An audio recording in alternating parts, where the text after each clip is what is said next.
7 tips and tricks for filling your Pokédex in Pokemon Sun and Moon. First of all, I want to say a big thank you for all the overwhelming support on my last video. Being one of my first tips and tricks, I'm human, so I make mistakes too. So, time for a quick fact check. I once said 8th generation instead of 7th. Sorry, not great at counting. I made a typo on the main page. Just got a brand new mechanical keyboard, still getting used to it. England is a week behind the rest of the world for the world release date. I can't pronounce everything right. I'm saying a lot of words here, like the amount of words that I do say right versus don't say right. Plus there are weird things like ratata versus ratata. Someone's always going to be wrong. Anyways, thank you. Your notes will be taken as constructive criticism. So with that, here we go. Pokemon Sun and Moon released for Japan, North America, and Australia on November 18th, and in Europe just on November 23rd, with a wide variety of new Pokemon to catch in the new Alola region.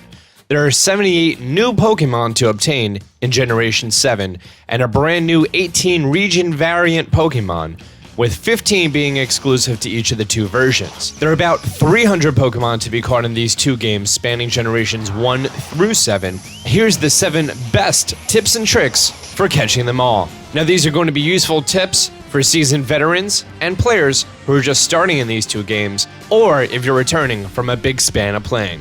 Also, for the gamers who have been playing for the last week, there will be no spoilers. And for those starting off their European adventure, as long as you've seen the trailers released by Pokemon, there shouldn't be anything new here spoiling you. Number 1. Explore. We've started off with one of the best ways of discovering new Pokemon, and that's battling the trainers in all the routes. These local trainers mostly caught their Pokemon on the island that they reside on. Once you encounter a Pokemon in battle, your Pokedex will automatically add them. After the battle, you can find out where a Pokemon's native habitat is and where to find them. This is going to be a building block on a few of the tips below. If you encounter a Pokemon that is not in the Alolan Pokédex, it will not register until you get the National Dex, like the Greninja that you transferred from the demo. There is talk of Pokemon updating their game when they update Pokebank to include the National Dex to keep track of all 802 Pokemon. By the way, if you didn't know that you could transfer the Greninja from the demo, it's not too late. If you already deleted the demo, you can re-download it, or after you complete the main storyline and the trial quest in there, just speak to the professor inside of the Pokemon Center and you can transfer him to the main game. He'll be around level 36, so you need to progress in the story until higher level Pokemon listen to you. Number 2. Grass. One important mechanic of Sun and Moon is the tall grass system. Some Pokemon are only found on specific routes and only in specific patches of grass. Some Pokemon are only found certain times of the day. On Route 1, there are many areas you'll encounter a young goose during the day and the same chance of encountering a Rattata at night. While still on Route 1, if you wander a little south to the outskirts by the water, you'll find a completely different slew of wild Pokemon in the grass. Less bugs and naturally more water types. This new system makes the world feel much more open, but with a fun variation on many routes and areas. Number 3. The SOS Mechanic. If you play the demo, then you're already slightly familiar with the building block of this. Once you progress through the story and your first trial, you'll discover the wild Pokemon can call for help in their time of need. This is also known as SOS. Fun fact, SOS originally stood for Save Our Souls, or Save Our Ship. Wild Pokemon will call for help in battle. This may lead to another of the same Pokemon coming in to help, an evolved form of the calling Pokemon, or a completely different Pokemon not in the caller's evolutionary line. This can greatly help you fill up your Pokedex, and cut down on the tedious grinding for low-level Pokemon in your party that you'll swap out as soon as it evolves, or raising friendship. There's an item available once you're on the second island and you get the ride pager for Fly. It's called an Adrenaline Orb. While a Pokemon still has a chance of calling for help its first turn in battle with no damage done, this greatly increases its likeliness to call for help, and lowering its HP helps too. There is so much more to go into about this, so I plan on making another video going much more into detail. Just be sure to not inflict any statuses, as this greatly decreases its likeliness to call for help. On one of the routes on the first island, there's a 10% chance to encounter a Bagon. and a 1% chance that that Bagon will call for help and its final form, a Salamence, will show up. A Salamence will still be level 10 through 15, but it's a great way to have a very powerful dragon throughout your entire game. Here's a little minor tip that I didn't think it deserved to be its own tip. Weather. With this SOS mechanic, there are a wide variety of Pokemon that'll only appear under certain weather conditions, like sandstorm, hail, or rain. Castform, Politoed, Poliwhirl, Poliwrath, Gabite, Goomy, and those ice cream things are all Pokemon that'll show up to an SOS during specific weather conditions. Number 4, fishing. First thing to mention, there's no old, good, or super, or any variation of rod in this game. Only one. Yay! You'll get it on the second island during the water-based trial at Brooklet Hill.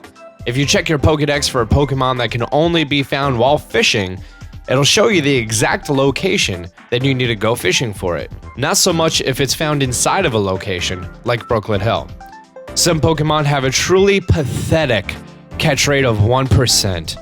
And without a Pokemon with an ability to increase your chance of getting a bite from a wild Pokemon, like Sticky Hold or Suction Cups, that's a really low catch rate.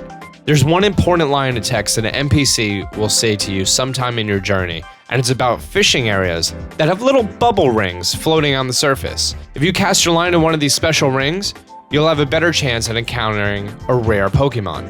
One important thing to note, once you encounter your first Pokemon from this bubble ring, it'll disappear, and you'll go back to the regular encounter rate.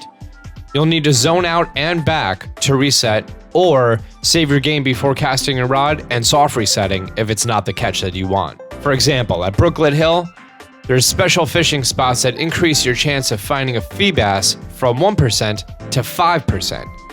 This may not seem like a lot of change, but 1 out of 20 or 1 out of 39 for horrible odds sounds a lot better than 1 out of 199. Number 5, trading.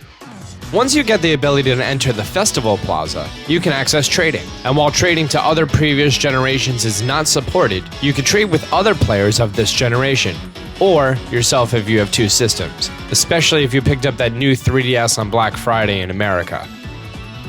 This game also brought back the GTS, the Global Trading System. You could seek any Pokemon and see if someone in the world happens to have one. If they do, you can see what Pokemon they want for it, and your game will indicate if that Pokemon has been registered in your Pokédex as caught. You can also just leave your Pokemon in there and see if there's any biters. Just don't ask for something too silly. There's also 7 in-game trades available in this game, and I'll leave their details and locations down below. Now, if you own 2 systems and have the patience to go through the long introduction of this game until the point that allows you to trade 3 times, then you can have all 3 starters. Otherwise, you'll be looking to trade on the GTS. Now, this is where breeding is great. So say for example, you follow my advice. You got yourself a Feebas, which is pretty dang rare. You have a great chance of breeding it and trading it off for a Rowlet or Litten or whatever the water one's name is that everyone chose as their starter. Hashtag Team Litten. Tip on what not to do. Wonder Trade. Wonder Trade is a fantastic double-edged sword. However, right around the time of release, the only Pokemon that you're going to be finding in the Wonder Trade is garbage. Very low level, very common Pokemon. No one's going to be giving up something great right now. Once a few months have passed, people get a little bit more adventurous, and people that are IV breeding to be able to get that perfect EV Pikachu, whatever it may possibly be, there's a chance that they'll Wonder Trade away their unwanted Pokemon. And then you're in a little bit of luck, but usually not right at launch. Sit on a throne of lies. Number 6, QR codes. Most people have seen these fun little designs and have no idea what it is, unless you owned a BlackBerry. In Pokemon Sun and Moon, you'll have an option to scan QR codes. Once you scan a code, it'll be registered in your Pokédex as seen. As long as it's available in-game, it'll tell you where to catch it. Only 10 QR codes can be scanned per day, and after scanning your 10th of the day, you'll earn a bonus. The game will spawn a rare Pokemon not typically found in the wild somewhere on the map. This Pokemon varies on the island that you're on and the day of the week it is.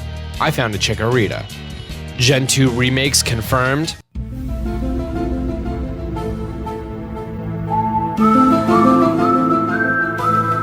Number 7. Evolve. This is an area that veteran players are pretty familiar with.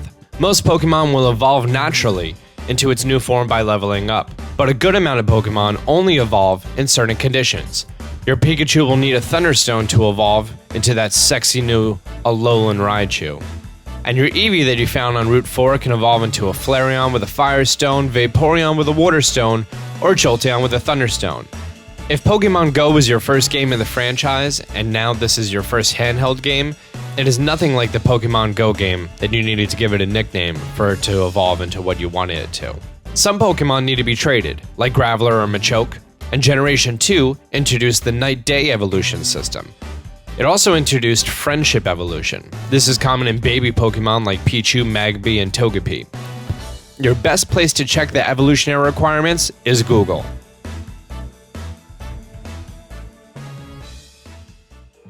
So there you have it, the top 7 tips and tricks for filling your Alolan Pokédex. If this was helpful and you learned something you didn't know, hit that like button.